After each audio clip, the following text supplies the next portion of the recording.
Hey, Bill, how you doing, man? Good, Travis. How you doing? Doing well, doing well. We got another edition here of the Build Your Legacy podcast.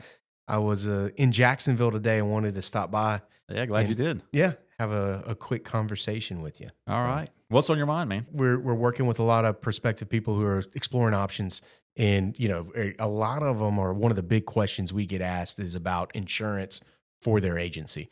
In particular, what do they need? Right. When we talk to a lot of startup agents, they seem to feel that they need to have insurance in place before they actually partner with us.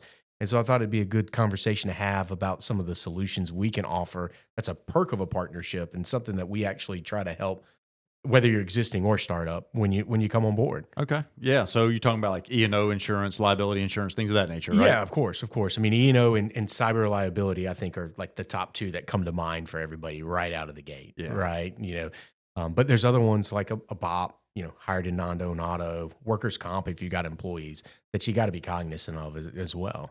Yeah. And I think to your point is the E&O side is something that all the carriers are looking for. Yeah. And it is a unique coverage for the profession. Yep. Professional liability, errors and omissions. So Yeah. let's talk about it. Yeah, I was going to say, I mean, I think what a lot of people believe is, hey, before I partner with you, I need to have this, correct? And I'd say that's where we're a little different than a carrier, because to your point, you're going out, you're asking a company for a relationship, they're going to want to see that. And if you don't have it, you can't move forward. Whereas one of the things that we try to bring to the table is the ability to access the market for E&O for our members. So that they've got a few different options out there. Okay. We're fortunate. We've got a great relationship locally with the PIA of North That's Carolina. right. Yeah. We've had that relationship, I feel like 10 years, if not more. Yeah. And they do a good job with the product they offer to our partners, whether it's a startup agency or an existing agency. So some of these agents could already have E&O insurance somewhere else. Yep.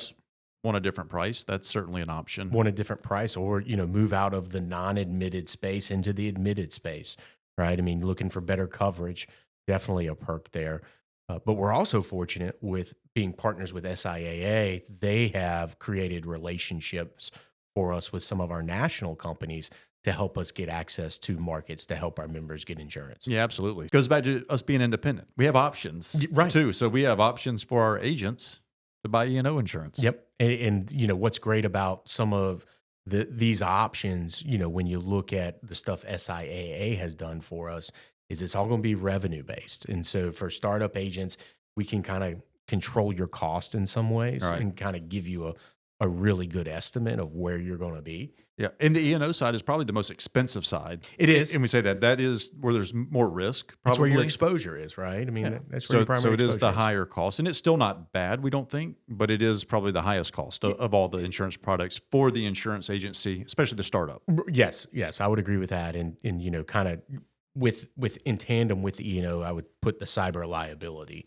Okay. in there as well. I mean, I think those are, I call them non-negotiables, right? You got to have them. I think especially in today's day and age with the digital aspect of what we do, the information we're collecting, if you don't have cyber liability, you're really exposing yourself. Yeah, and that is one of those unique policies. That is a ever-changing policy. Yes. With every company, because the more it's out there, the more the policy has to change to cover the agent, to cover anybody. It's kind of like an ever-growing risk. It is. So it definitely is a risk that, and a product relatively new when we think about insurance altogether. Yeah. So it is a policy that a lot of people don't think about buying. Yeah.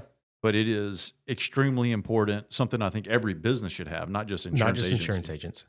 But it is something that is on the forefront that we look at. Yes, and we're fortunate because of our partnership with SIAA. We have a custom cyber solution for our members with one of our brokers that we're able to help them access that market and get great coverage, good amount of coverage at a really affordable rate. Ultimately, and it's a standalone policy. It too. is. So there's nothing wrong with some of these add-on cybers. At times, some of them are really good that they're adding on to the BOP, they're adding on to the E&O. Yeah. Sometimes we see that, but nothing really replaces a standalone policy that has the language that's meant specifically for that risk. Yeah, and I would even add to that, right, in the standalone aspect, both on the E&O and cyber. I mean, that's one of the things that we require our members to have is standalone coverage. And you do see in the marketplace these, I call them group policies, where there's sharing of limits on an E&O or a cyber. And that risk of those limits being gone in the case of you needing coverage is a risk that we don't want to see our members taking, right? We want to make sure Right. they've got coverage and they're covered should it be needed. Right. And then lastly, I think you brought up the BOP. Yeah. I think it is something somebody should look at. For sure. If they're starting out of their house, they may have a homeowner's policy that covers very, very limited the contents. Yeah. Extremely limited. They need to review their policy, but they may be able to pick up their computer coverage or something like Right. that. But when it comes to liability and things of that nature, they're going to be bare, not have the right coverage. Yeah. No, I think you're right. I mean, the E&O, the cyber, those are kind of the two big things, but don't forget your BOP, right? If you've got employees, make sure you're following the guidelines of your state in particular, what you need to carry. And then, I'm a big proponent. If you've got an auto, naturally commercial auto policy, but make sure you're at least endorsing that hired and non-owned on there moving forward, just for the protection case of it. Right. Yeah. So let me ask you, kind of close this out a little bit. Yeah. I mean, because you see these policies all the time. You're working with agents directly and helping guide them.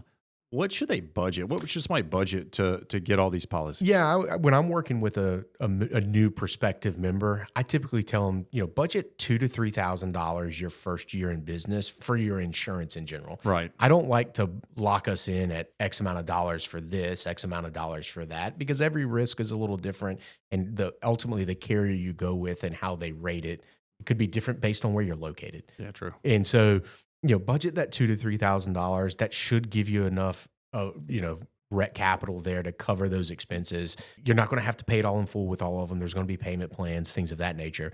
But budget that, and I think you'll be fine. Okay. I think that covers it. That was what was sort of eating at me today, and the question I wanted to answer.